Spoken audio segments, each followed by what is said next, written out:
How do I know if I'm too much of a nice guy? Well, this is something I've been thinking about for years now, and working with Dr. Glover, it definitely he keeps coming back and saying, if you feel like you give in to other people's thoughts or their ideas and you don't express your own, there might be some fear thinking, oh, I'm not good enough to say, oh, no, no, but I actually want to ask for this. Actually expressing what you want out of your life and kind of following other people all the time. That would be one way. Another way is boundaries. If people keep kind of pushing and they cross your boundaries, but they have no idea what your boundary is because you never put up a boundary, then that's probably a good idea. And you feel resentment because of, oh, why did the boss do this again? Why did my girlfriend do this? Why did my wife do this? Why did this person do this? And it usually comes back to ourselves not standing up. And so if you keep feeling that, it's like, oh man, why does this keep happening? And it definitely happened for me for probably decades without knowing, that, what nice guy, as Dr. Glover calls it, the nice guy syndrome, what it means to be a nice guy, thinking that, oh, I always wanted to be a good guy. I want to be pleasant and nice, but not understanding, not knowing that I'm not really living the life that I want. I'm living how I think other people want me to be so that they want me around. Okay, so I'm hearing like resentment is one big clue. If I'm feeling resentful people and then I examine it, I'm like, well, I didn't actually like communicate all of my expectations or desires. Yeah, so kind of like not fully expressing yourself is Yeah, part of it. Is what I'm that's a hearing. big part of it, is not really understanding that we are the ones that we're not setting the boundaries and we're not expressing our needs and wants. And that's something that Dr. Glover talks about in the book quite a bit, is knowing how to go from being needy to getting your needs met. And those are steps, and there's sometimes um, uncomfortable at the beginning. If you've been a nice guy for decades, like I didn't know about nice guy until a woman I was dating in 2020 said, "You are really sweet. You are really great. I think you should read this book." And I'm still friends with her, and I thank her because that is how I'm now working as a No More Mr. Nice Guy coach. At the end of this month, January 2026, I will be speaking at the one of his conferences. We're having a No More Mr. Nice Guy in-person conference in Playa del Carmen, Mexico. I spoke there last year, and I'll be speaking again there this year in only 3 weeks' time. So a lot Amazing. of it. Sounds like a great opportunity there. Yeah, it is, and just the whole platform. Dr. Glover has an online platform for men. It's an online men's community. I'm one of the coaches there as well. And that's just great for me to continue to show up to that and be a coach. I had calls last night and on Monday nights. Yeah, it's a good way for me to push myself and being around other men. Great. Well, I would love to dive into that. And before we do that, I'm curious, like for guys that have identified they have nice guy tendencies, feeling that resentment or feeling like they're not expressed, what advice would you give them? Like practical ways of shedding the nice guy skin? I would say the first step is to get around safe people, especially other men. If you feel like you're not as comfortable with men as you are with women, that was definitely something that I had. Definitely always had guy friends, but I've been told many times that I was just one of the girls, right? If I would get with a group of girls, it wasn't because I was flirting with them or hitting on them. Not that that's the only thing we do around women, but I just fit in more comfortably. It was just kind of cozier and nicer, and they don't kind of poke and pry. We're men, we push a bit more. We want the other guys to be, hey, what are you doing? Stand up for yourself. Let's do. So if that's something you're not comfortable with, then finding ways to be around more men, if it's sports or if it's a men's group. I started running men's groups because of this. I know you are in a big men's group as well. That would be a great first step. And then see if it's hard to be there, that might be some work you get to do. Okay, so being in the company of other men, practicing being direct and speaking your Yeah. truth. That's a big part of what Yeah. we do in my men's group. And then, They're not always I easy. guess Not always easy. not easy. No. Is it easier to be a nice guy, you think? I think it's easier to sit back and do nothing about changing your nice guy ways for sure. But is that the life you want? And I'm 51 now, so I didn't start this until I was about 45, just before. Yeah, it's made a hell of a change in my life. A lot of friends have told me, you are so different than 8, 9, 10 years ago. So there's work. It's harder, but I'm now leading a life that I really am looking forward to leading. Amazing. Okay, so run us through like what was the path that led you to working with Dr. Glover? Good question. I actually love the way I found him, like actually found him in person. I read the book, and then in 2022, I was living at the Abundance Farm, which I know you know. And then I decided to go to Mexico, and I was going to meet a friend back from Montreal. We were going to meet in this small town and just spend 5, 6 weeks in this small town near the beach. And he ended up having to cancel. And so I still went. I'm like, no, I'm gonna do this by myself. And I went there and I started looking for kind of retreats or things to do in the area. Since I was already down there, I thought about, well, maybe I'll go see if Joe Dispenza is doing something in the area. And he wasn't, nothing close. And then I just thought of, well, what about Dr. Glover? You know, I've read the book and I've done a little bit of his work online, but I didn't know him at all yet.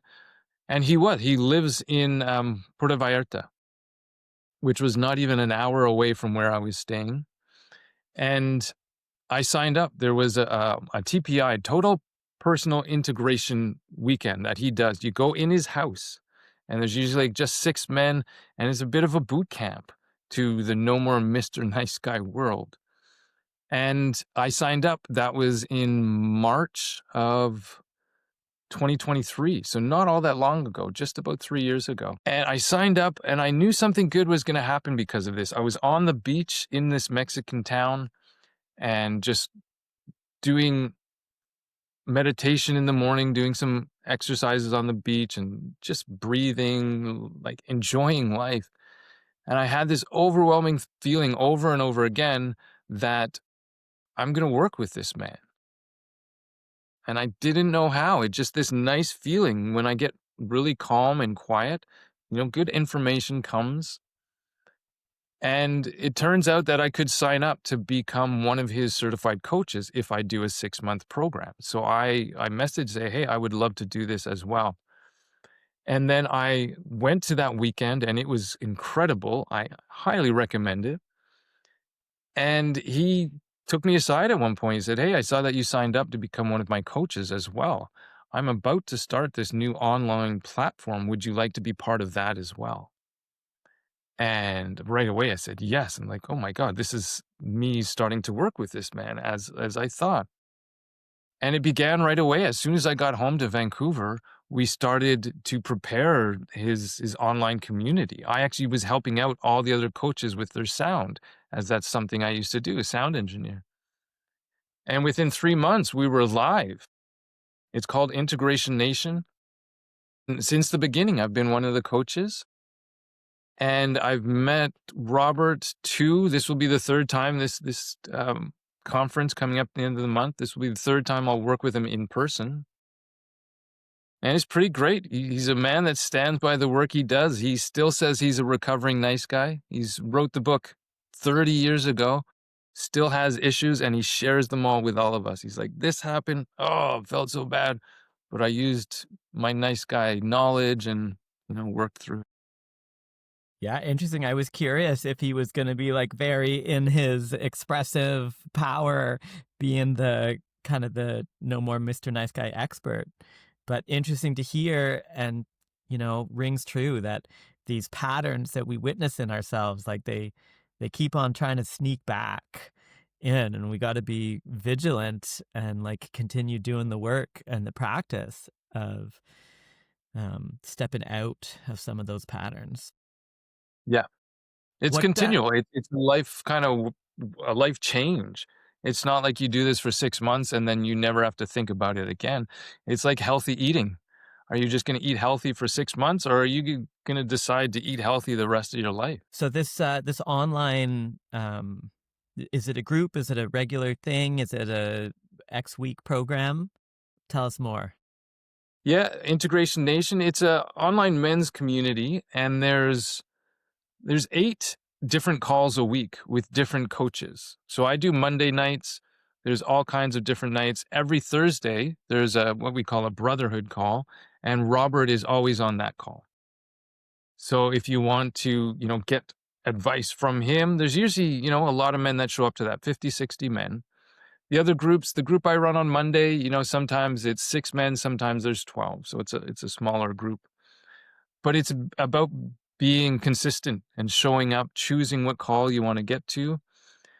And a lot of us, do the Thursday call. I will assist. Like yesterday, we had the brotherhood call, and Robert was interviewing a female dating coach. She's pretty kind of big in the dating world, and so he interviews, and then there's usually 3 or 4 of us coaches that are assisting on the call, just to make sure everything goes smooth. Letting people into the Zoom room and checking the chat and all that kind of stuff. It's me getting to work with the man that has changed my life. Has done something. The book has changed my life, but then working with him and him wanting me to keep stepping up is definitely pushing me and yeah, changing my life. I had a whole other career 3 years ago, and I'm now leading men's groups. A lot of it is around sexual energy, teaching men about healthy sexual energy, and working with him on his online platform.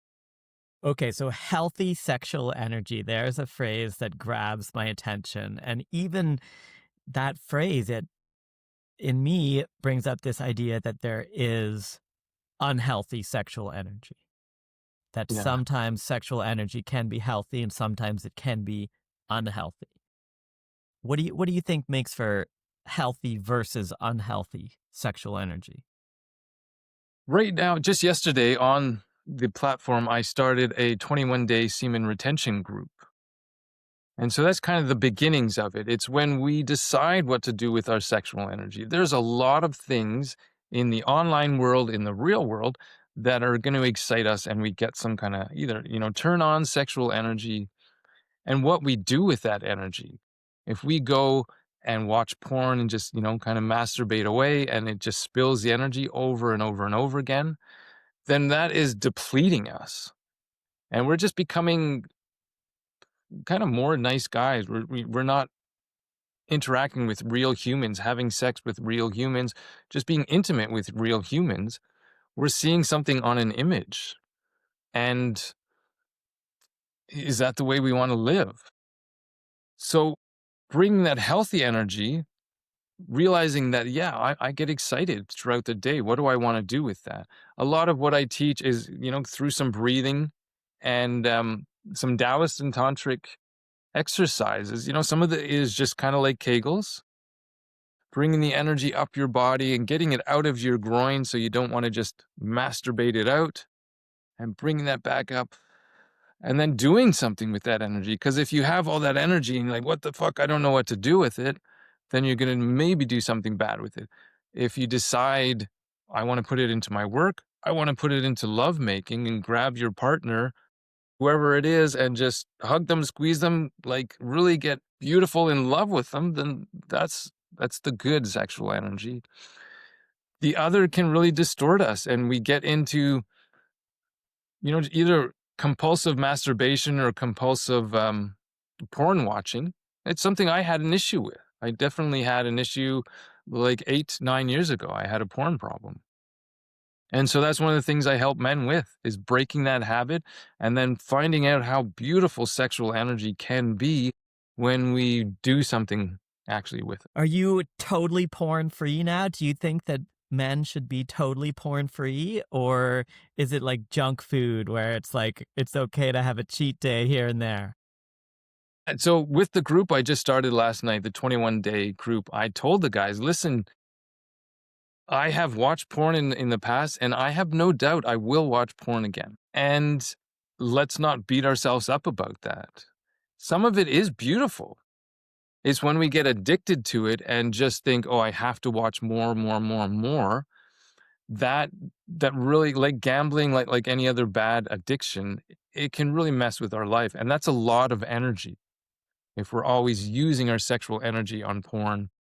I think it can be very playful as well. If you're watching it with a partner, even like for practicing, using it as a practice.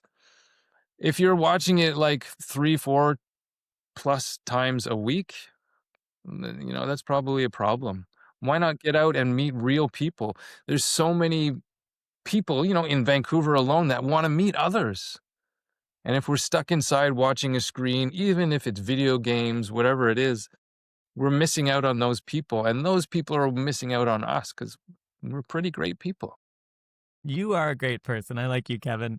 Every time I see you, I'm like, I like this guy. Yeah, I mean, I think that screens are the opium of our times. Yeah. And so many people, myself included, find myself just on there like more than I want. And it can be challenging sometimes to um, put it down, go out of the house and meet other people or visit with other people. There's effort, there's energy. I like what you're saying of like finding a way to channel the energy. It's like Mhm. if we have this energy, I'm reminded of the famous line that all human energy is sexual energy Yeah. because we're born from sex and it's the drive to continue our species. And then we can take that energy and channel it either to unhealthy things, pornography, um, addiction, or to healthy things, to art, to work, to um, community Yeah. connection. Yeah. Think of how many artists that probably used their own sexual energy and then brought it into their work. Miles Davis spoke about it, and one of the greatest jazz trumpeters of all times. And I'm guessing so many others have used their sexual energy. You hear of professional sports players that will not have sex during the playoffs at all, just so it ramps up their energy. Is like, oh, I'm not gonna release until I get my win. So they're using that energy. They're using that energy. I take it further and actually like circulate it through my body with morning routine throughout the day as well. And I have a course that comes up again in February. I call it Unleash Your Sexual Energy, and it's an 8-week course of doing all of this little by little because a lot of us don't know anything about it, and I didn't 10 years ago. And it is about bringing that energy back into our body and with breath and with specific ways to self pleasure. So you get to self pleasure, you get all that beautiful feeling. I don't think we should stop self pleasuring, but just doing it in a more conscious way. I call it conscious ejaculation. Okay, so I was going to ask, is it self pleasure without the ejaculation, or there's room for that? There's definitely room. I don't, what a terrible thing to think, no, you can never ejaculate again. You can't have that orgasm. It's like, no, just try it in a different way. A little differently, maybe bringing it into like full body orgasm and deciding not to ejaculate every time so that your energy just stays higher and higher and higher. Being like having that be nice energy, nice, Nice energy. What do you mean? as in you during this course, other tantric courses as well, they just have you kind of regulate the energy. So instead of being jagged, you get really hot and then you ejaculate and you're down again. This is just as a nice smooth. And so even when you do ejaculate, you just feel more, there's less of a letdown and you just feel kind of higher at all times. Like my body can sparkle now, which is so great. Like I will feel, I just had a call with one of my clients this morning, and he started talking about that, how he did a self pleasure and it ended up, he went for a whole hour because he was just loving it so much, and he was just, "Oh my god, oh my god, oh my god, like, why would I stop doing this?" And then he brought it to an end, he's like, "Okay." he wants to bring that to a partner as well, and that's what we're working on. Yeah, cool. I mean, sometimes I guess just speaking for myself, sometimes I get in mind the goal of like the release, the sexual release, and it can take me out of the moment, take Yeah. me out of actually experiencing pleasure in my body. Yeah. And Yeah. so I'm hearing just like relaxing and sinking into that experience in the moment Yeah. can be a beautiful experience. It really can be, and when a lot of the tantric and Taoist stuff that I have studied, they take away the goal of orgasm, and just thinking about all the pleasure that comes before that, and then feel more at ease in that pleasure. We kinda do a scale of, say, 1 to 10, where, like, 9.5 is you're gonna ejaculate, and it kinda you're done. So playing in that, like, 6 to 8 range of just feeling your body like, "Oh my god, this everything feels good, I wanna just keep with my partner," and letting them feel that as well.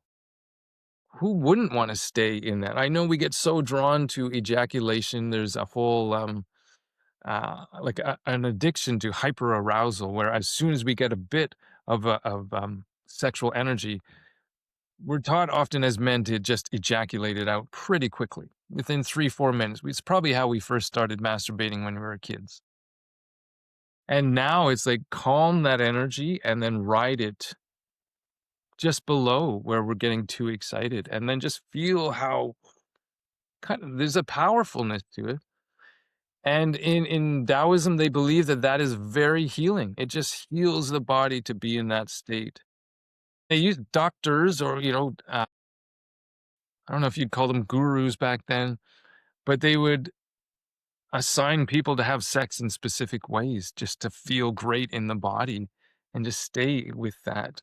Can you imagine feeling like 3 hours of that sexual energy and just how relaxing it can feel when you feel at ease? Yeah, I mean, maybe if you're on vacation, you have the time and space for that. Maybe. Feel like 3 hours, it can be hard to find these days. Yeah. But, that's one of the downfalls of modern society, perhaps. We don't have enough time for the simple pleasures. Yeah, I think once you start to feel this, you find ways to make more time in your life. You get off the screen more. You decide, I don't want to watch TV if I can feel this pleasure. Okay, so we started talking about the No More Mr. Nice Guy work, and we kind of moved into sexual energy. And I'm curious to kind of bring those two pieces together and understand like how men can use their sexual energy in relation to other people, women specifically, or whoever they're attracted to. And I guess there's like ways of showing up as this creepy, horny dude Yeah. with all this sexual energy, and it's just like too much, bro. Like, Yeah. back it off.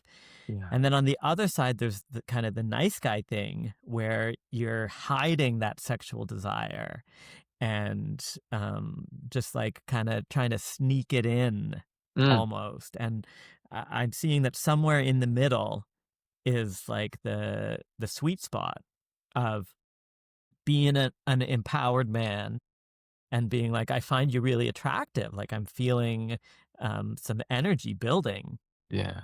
without that like neediness of like trying to take something. Yeah. Do you have some Yeah. thoughts on finding that balance or how to wield the sexual energy without it being too much or creepy? Mhm. And that's where a bit of containment needs to happen, like us learning how to feel that much energy in the body. Because I'm a big believer that sexual confidence is pretty much all confidence. As you were saying before, sexual energy is the beginnings of all energy. I think sexual confidence just goes into the whole rest of your life. It can't not do that. So I really feel that women or whoever you're attracted to, they feel it, whatever your energy is. And if it's kind of that needy and you're, oh, I need it, I need this, that's not attractive to anybody. Even other people, like if you see other guys doing it, like, oh man, you can tell. So coming in a little calmer, a little bit more grounded, and speaking what you want. If you want to ask a beautiful woman to dance, a beautiful partner, whoever it is, just kind of going right up, not shyly, but like, hi, I saw you. I would really love to ask you for a dance. And just see how that kind of land. They have every right to say, No, no, I'm not feeling that." And say, "Oh, okay." And not be attached to that. Just be like, "Okay, I'm gonna go." Instead of, being that nice guy that's watching for 3 hours, like, "Oh, man, look at her. I really want her. I want her. I want her." And something Dr. Glover talks about a lot is when we get focused on one specific person, if it's a woman, that we try banging on a closed door instead of seeing all the open doors. Meaning there might be a whole bunch of other people who would be great to talk to, great to dance with, great to flirt with. When we get focused on just one person because maybe just of their beauty and we don't even know them, that there's so many other doors that we could be having so much fun with, that we don't go in them even though they're open and this one door is closed, but for some reason we have to have that one. Mhm. So finding a way to be like, okay, I realize I have a lot of sexual energy, and in a beautiful way expressing it. Say, I think you're so beautiful. I really want to spend time with you. Yeah, and I'm hearing, like, not being attached to the outcome is a Yeah. key piece Yep. of, like, bringing yourself to the world and being confident in yourself that Yeah. even if this person, for whatever reason, doesn't want to engage, that there is abundance out there. That's it. Attachment agnostic, meaning it doesn't matter what happened. You'll be okay. We've gotten through so much in our lives already. If one person says, no, I don't want to hang out with you, you're going to be okay. It might feel shitty in the moment, but then be, okay, there's a lot of other people that you get to be with, and you probably want to be with somebody who wants to be with you instead of trying and trying, like, oh, if I just buy her a nice dinner, if I just do this, I do that, then she'll want me. Why not show up with people who really want to be there with you? How great does that feel? Do you think that dating and relationships have changed a lot over the last decades as you've been an adult? In different ways, yeah. Like, I worked on cruise ships for 8 years. And before I got on, if I dated or if I asked for a number, I would actually call that person. There actually was before, that's 15, yeah, about 15 plus years ago. Before smartphones, at least. There was cell phones, obviously, but not smartphones. When I got to Vancouver after getting off the cruise ships, within the first, couple of months, I asked a woman for a number that a theater that I worked at. And I actually picked up the phone and I called her. And this didn't happen anymore. And I didn't realize that because I was on cruise ships. And she was shocked that I actually called her. And it didn't go well because it was like, oh, why are you calling me? So, oh, remember I got your number. And it's like, yeah. It's like, well, I just wanted to see if you want to chat a little bit. And it's like, and then chatting with some other people, I realized that, just text. So that has changed a lot. How often do we get on phone calls these days and just Well, we got to talk about this because I am loving phone calls recently. okay, And actually, one of my intentions for 2026 is to build up the amount of people that I can just call on the phone. And one reason for that is that it's a pretty small number of people right now. I have a couple people who I'll just call up out of the blue and chat with, but it's not that many. And yeah, we were talking earlier about, being on the screens, being at home, being disconnected while we're living in this technologically advanced world. Here we are on a video call, which is a great way to connect with you. And so I'm so curious about that, and I guess I'm hopeful that we can bring back some more phone calls yeah. into our world. So, if you're and I'd love to talk with you about it because you shared this experience of it not going well with that person, and it sounded like that was a person that you had just kind of met. And so maybe it's understanding in this day and age, like what kind of relationship, what kind of interaction do we need to have for it to feel good to have a phone call? And Mhm. there's within phone calls, there's, I would say, planned phone calls. Like we had a plan here to meet at this hour and to talk back and forth versus unplanned ones where, sometimes I'll just call my sister and sometimes she'll pick up and sometimes she won't. Depends on what she's up to. Um, and yeah, with newer people, it can be weird if we're not expecting that phone call. And so maybe it's finding, maybe the first couple phone calls are kind of planned. You want to have a call tonight? I'm free after 8. Yeah, Um, and then building that relationship yeah. of being able to, and maybe it's just okay that there's, say, 4 or 5 people, my best friends, who I can call on the phone out of the blue. What's your take? Do you think we should get back into more phone calls, or is it a lost cause in the text message world? I think it's a beautiful thing, and it's something I am bringing back. I've actually set up in the past Zoom dates where if, we couldn't meet for a couple of days, maybe a week or so, I'd say, "Hey, well, how about on Wednesday we just have an hour Zoom date?" And we're just hanging out, and I remember I did get dressed up a little bit just to be like, "No, I'm gonna treat this as a date." I think it's a great idea because then you're interacting in a new playful way, you can make it playful. And obviously, it's a lot easier than if you have to travel, you have to make some kind of reservations. It's just right here, and that, might be part of the future, but enjoy that part of it, that it is this easy to see somebody and have a good conversation. I think that can be very fun.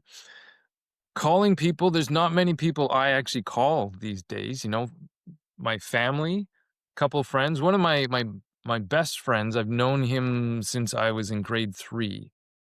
So it's probably 42 years that I've known him. He just found out he had cancer. And so that's something tough to go through. And we would talk every month or so.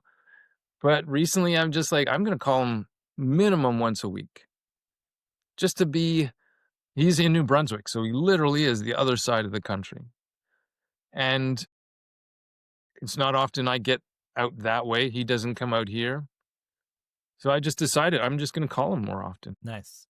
Yeah.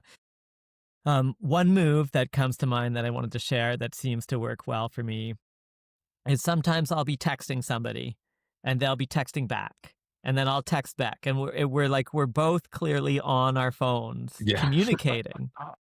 And so that is such a golden opportunity. I just call. I was like, we were texting back and forth. I thought I would just call. Yeah. And then it's so much easier for me to communicate on the phone, especially when you're making plans, like where and when are we going to meet? And then emotional content too, like text messages just lack so much tone and And they emotion. can be read wrong.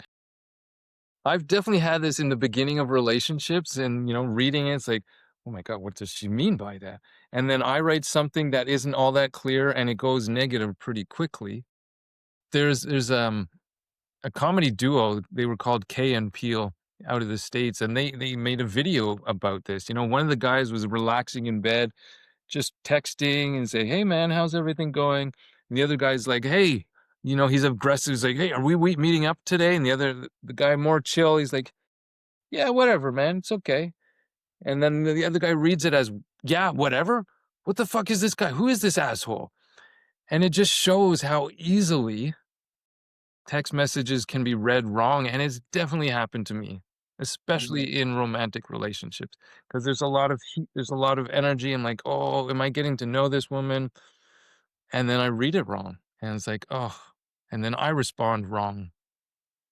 I react instead of responding, really.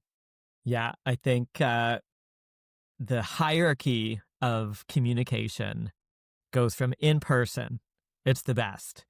You can see the full body language, the emotions in the voice and the face. And then one step down from in person is video call, Mhm. where we can talk back and forth. We can hear the tone. I can see your face. I can't see your full body. So it's a little bit less.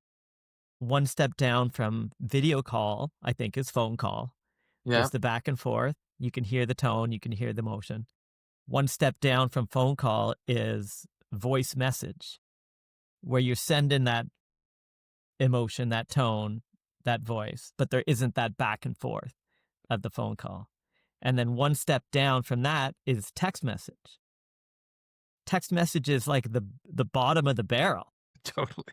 unless we're going to snail mail, which And and text yet is we use it so much these days, it's and it probably can the be way such a we minefield. yeah, it's probably the way we contact people the most these days is, WhatsApp, Messenger, whatever it is. But as you said, it's the lowest. Yeah. We don't So read emotions. We don't get a sense of is this happy? Is this what are they feeling? It's kind of lost. So I've been using more voice messages lately as well. It's quick. I can just record a 1 minute thing and send it off in WhatsApp or iMessage. You're able to play it back at double speed if you want. So I'm That's like, true. feel like I'm not taking up too much time. I won't send a 10-minute message. And then I think for anybody watching this, like think about that and see if you can step up that hierarchy towards in person, especially if there's like a deep conversation or communication that wants to Yeah. happen. Yes. And that's actually something I brought into some relationships is I said, because I know I'm guilty of misreading, just saying if ever there's something that has some emotional kind of hook to it, let's talk about this in person. We can put it down and say, hey, I want to talk about this on text, but not actually get into it until we're in person because for me, it can really hurt when I misread something. And I don't want my messages to be misread. Yeah. And then the lost art of the postcard, the letter. I just got one, Did which, you? yeah, I'll just show it here. Hanging up right there. And it's been years since I got one. It was a bunch of friends from Ottawa that got together. We used to hang out like 20, 25 years ago. I'm still friends, but we don't see each other all that much. They all got together except for me. And so they all wrote on the postcard and then they emailed or they mailed it to me. Nice. My mom, always a big traveler, and she worked in travel journalism for many years. So she would be in different places, and it was a pretty not common but regular occurrence in my household To growing up receive. that we'd get a postcard, and it would be from Jamaica with a picture of Jamaica on there, or it would be from South Carolina or Los Angeles, and great fun. And I haven't written one in a long time, so maybe there's a goal to give myself and a challenge to give to you, Kevin. Write and send a postcard to Okay. somebody. Okay. I will have to think of who I can send it to, Yeah, I but mean, I it will. could be family, it could be me. Yeah. I'll send you my address. Okay. Challenge accepted. Challenge accepted. And anybody watching this, challenge for you. Write and send a postcard to somebody that you care about. Yeah, I really like. I could respond to my friends that sent me this postcard. Yeah. There's And options, man. There's I options. should send one to my mom. That's the first person that comes to mind for me. Okay. Where is she? She's in Toronto. Okay, it's a little ways away. So, yeah, not exactly the other side of the country, but kind of the other side of the country. Distance, a good distance. It's like a 5-hour flight, so yeah. Yeah. Okay. So, if people wanted to do more of the work that you're doing, the no more Mr. Nice Guy work or the sexual energy management work, what are ways of working with you, Kevin? Well, the first way it would be, the challenge that I have coming up. It's starting, I think, February 12th. It's an 8-week course, And it's kind of the introduction of this sexual energy and how to start to move it and then notice it. I do have guys write things down. It's like, does this feel good when I self pleasure in a completely different way? So that's one way. I do in person groups and online groups about all the no more Mr. Nice Guy kind of steps, kind of a recovery process. I do one on one coaching as well now. Yeah, those are the main ways. And then, through Dr. Glover is integrationnation.net. And there's the conference this March. Like anybody can come to the conference. This January, sorry. It's only 3 weeks away, so it's coming up soon. It's in a beautiful location. But yeah, I would say that's the first ways. My website is healthymasculinemovement.com and Kevin at Cool. healthymasculinemovement.com. We'll put a link to your website down there in the description in the comments. Okay, before we sign off, Kevin, what is your number one parting advice for recovering nice guys? Number one is find safe people. Like that can be anybody, people you can actually open up to and start talking about stuff that like is on your heart and not just hold it and think I have nobody to talk to. If it's a men's group, it could be that. It could be just one friend you call up and say, "Hey, I really want to kind of let go of some things. Do you want to have this be mutual?" It could also be family. If you're close enough with your family, start talking with your family. But revealing yourself to safe people. Okay, and if you find yourself with unsafe people in your life, like if the people that you're spending a lot of time with feel like unsafe people for you to reveal yourself, what should you do then? Is it just a matter of like separating from those people, stopping hanging out with them, or is there a way to engage? I think there's still a way. If they're unsafe, meaning that you don't feel safe around them, then I wouldn't really want to be hanging out with them. If they're people who you just kind of have a good time with, but you don't want to open up with them, keep them around, just have fun with them. But find somebody, it could be a 12-step program. It could be, uh, yeah, any kind of like meetup group, even like a hiking group. We're in Vancouver. There's a lot of hiking group. Just find somebody that you enjoy chatting with and express that, hey, I would like to talk more. I think most people want to have more people to talk to. There's not a lot of people expressing that. And what I say to the guys in my groups is like, let's be the 1% of men that can open up to other people, that can express that and say, hey, I would love to talk to you about this. It's not easy, but it gets easier the more we take the steps. That's beautiful, Kevin. Thank you so much. Thank you. Let's be the 1% of men, not the rich capitalist 1%, but the Yeah. bold, Rich in confident, heart. outgoing, heart centered Yes. 1%. I like how you said that. Thank you.